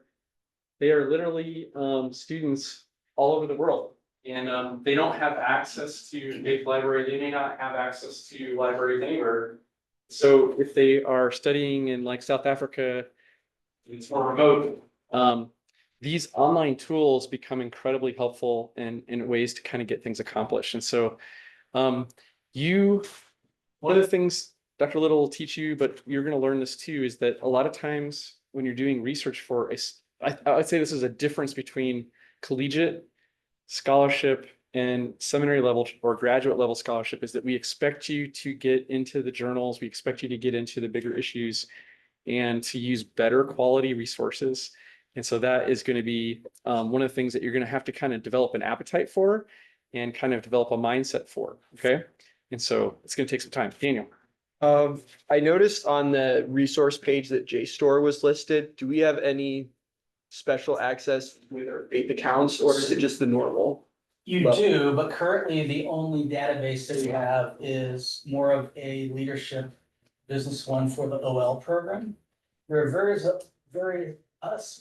of us on campus who love to add humanities and religion philosophy. I would encourage you talk maybe the academic VP if that's something that you've used in the past and really like that. Would be Dr. Rathbun. So in a tuition-driven school, your votes are what really matter. And so if academics is important to you, I would encourage you to express that. But what would JSTOR accomplish that we don't already have access to? So JSTOR has every database of different journals that it goes back arguably. Frankly, be even more important for the music profs, history profs, fine arts profs, even because AVA doesn't help that at all. It does have religion though. There's some overlap, quite a bit of overlap, but it also has some that are unique to JSTOR. Okay. Great question. I've used it in the past. Yeah, I didn't have special access, but okay. I would look and see, log in to see if you have access to this, and I never had access to it. So yeah, so we'll set up a database. One of the things that the library is also used for, in addition to checking books out, doing research and studying there, is also it's a great place to use a computer. If you don't have a computer, you can actually do papers on the right there. The other thing is often your teachers will ask you to take tests or exams in the library, and they're proctored at the library. And so that you have to manage that around the office hours. And so just to make sure you kind of know what's going on. Okay,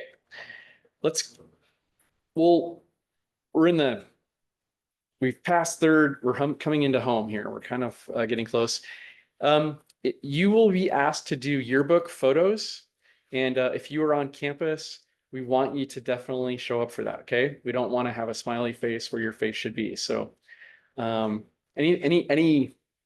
plug you can put in for that, or just like show up, right? September 16 and 17. 16 and 17, and Pretty much anytime during the day, just stop by the communications office. Might be the kind of thing where even after chapel, you could just run over really fast, get a couple pictures taken. Usually the college students are in classes already, and so it's a great place to just kind of get it done fast.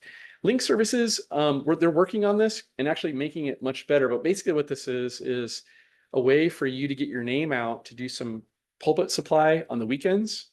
And if you are interested in learning to do that, maybe get some preaching experiences. We have churches that call faith all the time, literally every weekend. If you're on this list, you could probably go out and do some preaching. Okay. It also is a way to get your, I guess that's pulpit supply opportunities, but also link services is also a way to post your resumes.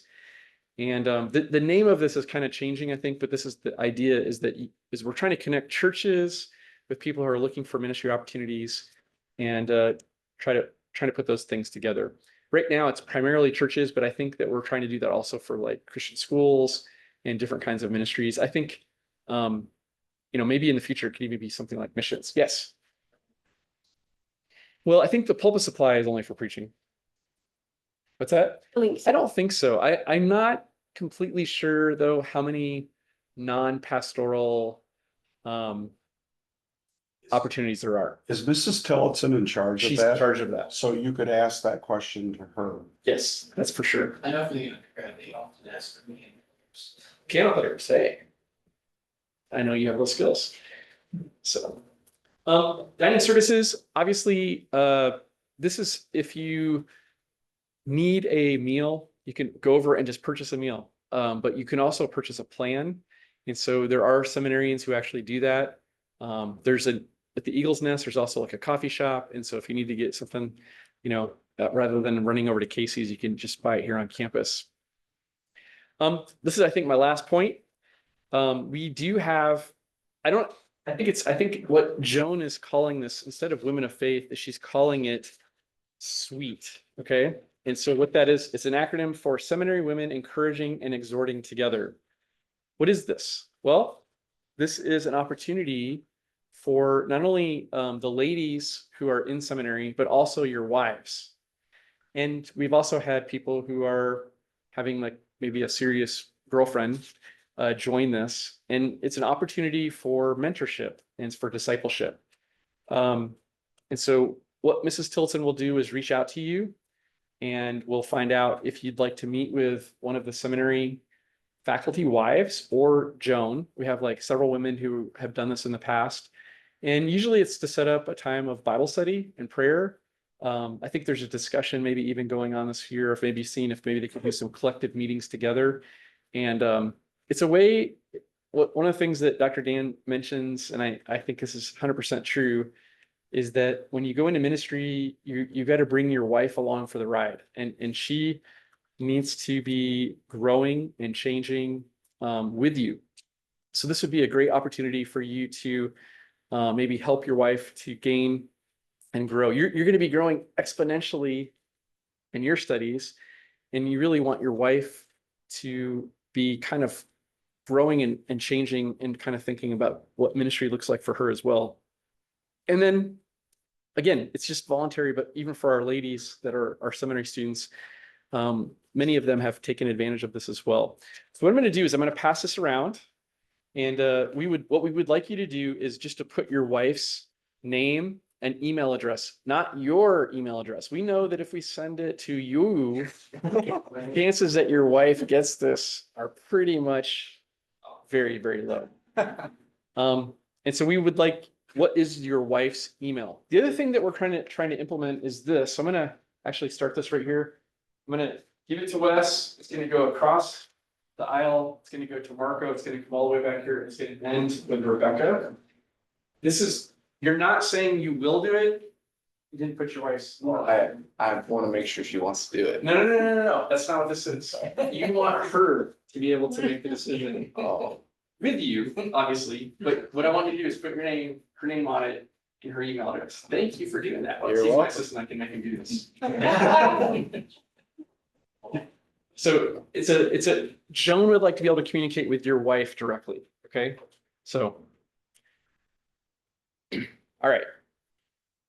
We've even done this for remote students. So if you're online, we've actually had a number of ladies who live in different parts of the world participate in this. And so what I would just suggest is just send an email to Joan and just go ahead and put your name on there and let her, we'll contact your wife and just with an opportunity like that. Okay. Another thing, I don't have a slide, I don't have this is that if you are a full-time student and your wife would like to take a class, she could take, or he could take a class for free. Okay. And so that is an opportunity for, again, maybe your spouse to be able to kind of, and it's not just an audit, it's an actual class where they would actually get credits for this. And so that's an opportunity for you to kind of maybe take a class with your spouse, or maybe they just want to take a different class. It could be an online class, it could be a module, it could be a regular class, any format. But if they enroll, you know, they would have to do the work as well. So, but that's we actually had, we used to do this program a long time ago, and we've actually had several spouses end up getting a master's degree just by the fact that they were able to take this one free class. And so it's an opportunity for you to kind of, again, bring your spouse along for the ride. Okay, I think that concludes most everything. Does any other faculty member have any other topics or discussions? All right, well, we're really glad you're here. And we are looking forward to getting to know you better. I often like to think of seminary as advanced discipleship. You're interacting with, I guess we could call it a community in the sense that you're going to interact with your professors, but you're also interacting with your fellow students, and iron sharpens iron. And we're looking forward to being able to kind of grow together, change together, become more like Christ together. So the mission of Faith Baptist Theological Seminary is exactly like the college. It's to equip people for life and ministry. And so we're really trying to equip you with theology, but also help you to grow spiritually. And so we're really looking forward to the school year, excited for it. I know we've got a new format with 3 credit classes rolling out. And so if you have any questions about that, one note, the catalog is very close to being published, but it has not actually yet been published. And so we're trying to get that done this week. So I'm working with Joan to see if we can get that done this week. But if you have a question about the catalog, it's still in production. We're trying to get that done. But there has just been a lot of changes that we're trying to work through. So, all right. Well, God bless you all. And I'm letting you out at least 8 minutes early. So just remember this. 8 minutes of your life are giving back, you're getting those things back. So, okay, let's, I guess we could say, open the school year with a word of prayer, but also maybe close orientation with a word of prayer. Father, we want to thank you so much for the Lord Jesus Christ. We thank you so much for sending him to be our Savior, that he willingly became a man, willingly lived among us, willingly went to the cross and laid his own life down for us, that he shed his blood for our sins. Father, we thank you so much that he laid dead in the grave and yet 3 days later rose again. And so thank you so much for the gospel. I just pray that you'd help us all to, as a result of our seminary training, to love Jesus more, to want to serve him more fervently. I pray, Lord, that as we grow in our knowledge, that we would also grow in our love. We know that knowledge can puff up and make us arrogant. And so help us, Father, to be really active in our churches and to stay humble, to realize that it's really only as we become and understand our servitude and that we are really your slaves, that we can really be used by you. And so I just pray that you'd help us this year to learn those lessons. God, I don't know what obstacles these students are going to face. We know that academics can be hard. It could be exhilarating and fun and great to learn, but it can also be very challenging. And so I don't know what trials each one of these students will face, whether it's financial or health, whether it's even just relational. Father, I just ask that you'd help them to realize that finishing their training could be foundational for what you want them to do and how you want them to serve for the rest of their lives. And so just pray that you'd have your hand of blessing upon the school year, help these students to just get their work done, turn things in on time, and to honor you in the sacrifice of what academics is all about. Lord, I pray for the faculty to help Dr. Paul, help him to heal and get back to where he can type. I know it's just really slowing him down for all kinds of things. And so just encourage him and help. Thank you so much that it was not more severe, that there's no, we don't think there's going to be any permanent damage. And I just pray, Lord, that you'd help him to heal. Be with Ezekiel, help him to get back to normal. I pray that this medicine would help him and that he would be able to heal properly as well. And God, I just thank you so much for, again, for this school year. Just give us your strength and grace to be able to do well in it. We pray this in Jesus' name. Amen. Okay, God bless you. And we'll see you tomorrow. If not in class, we'll see you in chapel. We need to. My name, my wife and I Last year would. Wisconsin. Oh, I'm taking